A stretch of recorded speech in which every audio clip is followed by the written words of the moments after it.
You've been here for over 30 years now. Yes.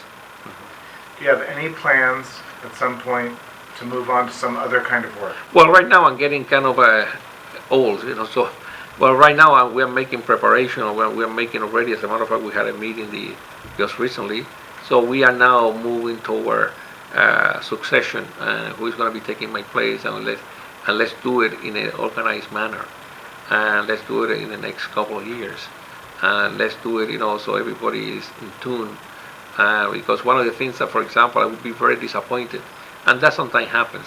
I recognize, even though that is not the case as much, but at one time, it was very important for me to be here because I was like the glue that hold everything together and so forth. I'm sure you still are.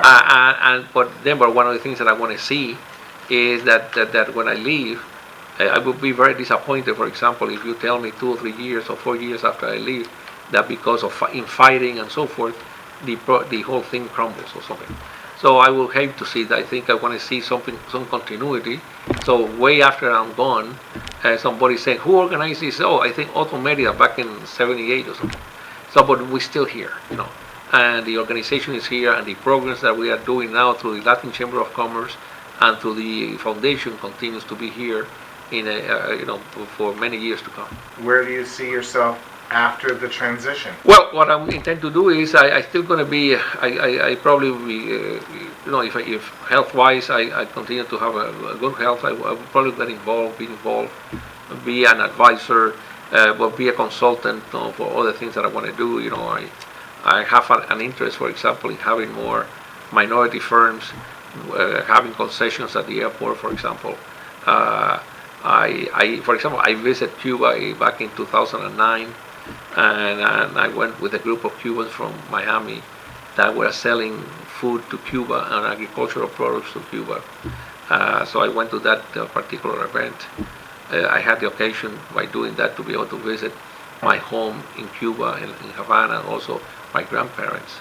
They are no longer there, of course, but I wanted to go back to my house. So I knock on the door, the people that live there say, can you allow me to see inside? And they allow me to see inside too.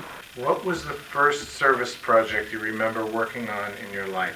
Oh, I think probably as a Vista volunteer working with poor people in Leominster and Fitchburg. That was a long time ago, but that's one of the things. We used to make $25 a week, and they would put it on the side. So you will have some money when you came out of that particular program. And then we would live with the families used to give us the food and housing and all of that, and I think it was rewarding. I think it gave me, which I still have, even though I got involved in business or trying to help a small business and so forth, especially these days that we had a recession and people really lost quite a bit, to be sensitive to what's going on in the community, in the state, in the country. I think it's very important that we do something for our fellow being, and I think the things that we're doing, trying to get people jobs, trying to convince an employer to hire that individual that have the skills, and then we will help your employer now that you are having difficulty by paying part of that person's salary for a number of weeks, a number of months, is something that is worth pursuing. Do you have a particular spiritual practice? I don't. I think that's one of the things that really I lack. I don't have that type of.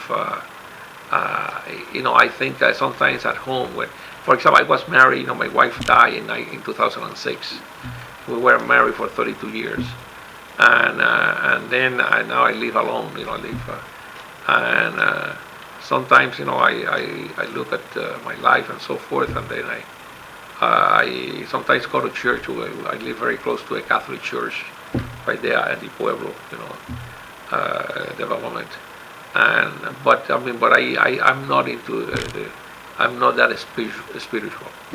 One of our viewers was either traumatized by the faith group in which they were raised, or perhaps they weren't raised in any faith group at all.